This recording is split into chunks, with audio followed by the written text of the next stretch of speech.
Hi everybody, Brett back again, high altitude scam modeling with another sprue review. Something unusual this time that I picked up from Japan. Skunkworks Models Workshop R-11 US Nato fuel truck, 48 scale for all 48 scale jets we got out there. Some real pictures of the vehicle. A little description of what it is: turbocharged 6-cylinder engine, liquid cooled. It comes with super detailed suspension, one-piece slide molding, engine hood, realistic interior, open close refueling panel, and this side, this is your basic ready to assemble stuff.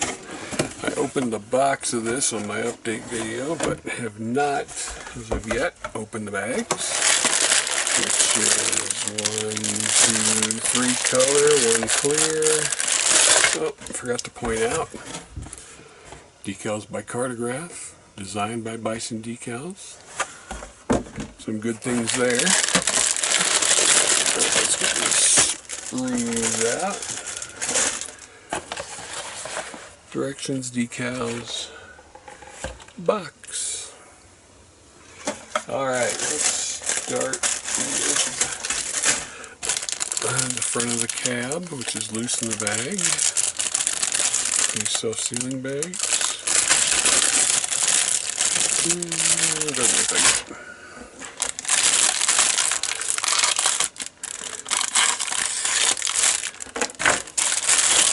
Skunkworks is a company that's known to make diorama extra bits like this, World War II tanker stuff, or not World War II, aircraft carrier tankers and tractors and things like that. And they have a good reputation. So, starting with the cab, as you can see, very nicely detailed. Good looking panel lines. No mold seams that I can tell. Little off the sprue right there, and there's no engine, but there are sprue gates there, but since there's no engine, that won't matter. And the sprue itself, we've got plastic green wheels in halves. They'll have to be glued together. Bumpers, sidewalls, floors, ladder. Very nicely detailed instrument panel and dashboard, as you can see right there.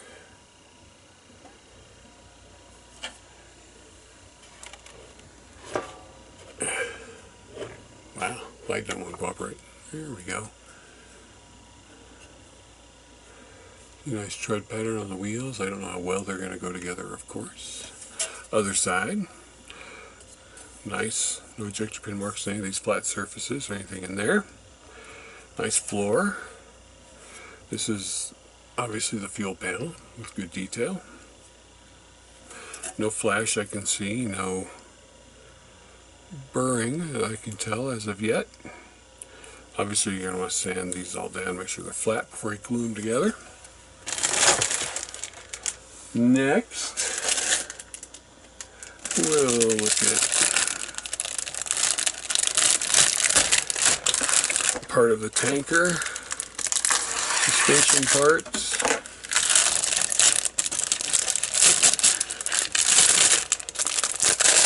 Sorry for the crinkly bags. So you've got the top of the tanker with the vent plating or anti-skid texture.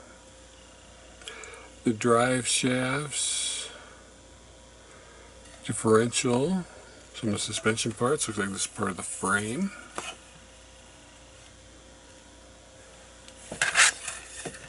Again, no ejector pin marks under here. A lot of them in here, which is fine. None under here, which is good. No burring. The frame looks nice and straight on there. So take a look at the nice detail. There's just the drive shaft and the transfer case. Very nice differentials, some good spring work in there. Looking good on there. This is going to build into a nice diorama piece for all those of you who build 48 scale jet dioramas. or just something to display next to your jet. You don't have to build a diorama. Here we've got, looks like the bottom of the tank, of course. 2 frame rails. Hoses. Maybe some wiring. Fuel tanks. Hydraulic tanks. Some more of those flat tires. Here's actually the wheel hubs. No ejector pin marks on this side or this side of the rail, or this side or this side, so they kept them completely out of the rails. Very nice detail inside the center hubs on both sides.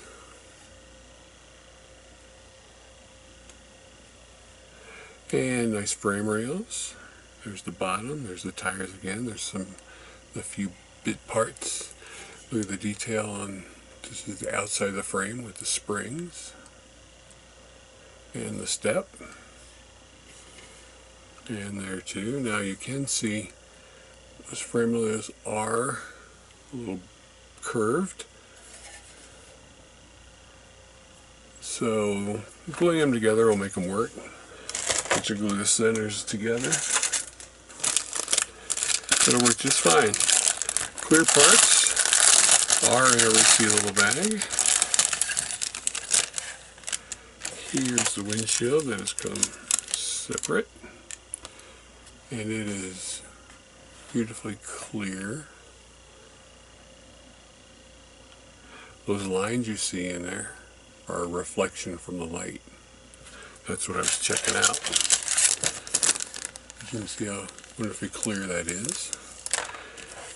And the back window and all the little indicator lights and side windows and everything else. So, we'll put this back in the bag. I'm not, however, going to put this back into the bag until I wrap it in a Kleenex. Don't want it scratched. Wonderful Cartograph decals, you know. What can you say? That hasn't been said a million times. Wonderful detail, very crisp. Feel nice. You know they're going to come down great. There is a lot of decal film. I hope I can get you in the right light. In those white ones and the red ones. So just use a good setting solution. Your favorite setting solution, whatever that may be. And we have, last but not least, the directions. Well, looks like, almost looks photocopied and stapled together. When requesting replacement parts, make sure you use the specifications noted. Obviously, you're going to start with the interior. There are no gauge decals or anything, so you have to paint and dry brush that. Putting the cab together. Now, when painting, because you're putting the windows in the cab, I would almost paint the cab separate and then put the windows in. There's a control box for the fuel tank and the rear fenders with mud flaps. And putting the 2 halves of the tank together, and then the frame rail says be careful. I guess because you need to have it aligned just right, and you know, since we know it's warped a little bit, you're definitely going to have to. There's clear lights going in the rear bumper and the front bumper. And there's all the suspension parts and drive lines and drive shafts and fuel tanks and differentials all going on the frame. Then you're attaching all the tank parts and the motor part that runs the pump to the frame. Now I'd paint all this separate so you can detail all this up before you attach it. And then weather the whole thing after the decals are. There's your wheels. So 2 halves go together with a hub in the middle. 2 different kinds of hubs, so be careful. Ladder going on. I'm guessing this is where the hose attaches. I'm surprised there's no hose in here. Ladder parts. Wheels, of course you're going to have all those painted, done before you put them on. Then there's your painting guide, gloss green, gloss black, and aluminum. And then your decal placement. None of it's in color, which would be nice. There's a different color scheme, which is just stone and aluminum, which this must be a civilian one, because it just says no smoking jet fuel, but it could be in the desert camo, because this was in Afghanistan. And then there's another one. Same color scheme as the last one on the other page, just different decal placement. And there you have it. Quick little look at this nice little R-11 US NATO fuel truck. Now, since I bought this, it is now available for purchase at Sprue Brothers and High Altitude Hobbies online. You may have to email High Altitude Hobbies if you want one, but it's definitely available at Sprue Brothers online unless they're sold out. So before you go try and buy it in Japan, check prices and see if it might be cheaper and better to get at one of the retail outlets in America. Thanks for watching. Sit your ass in the chair. Take something unique like this, build it, and stick it next to your jet, maybe your F-16.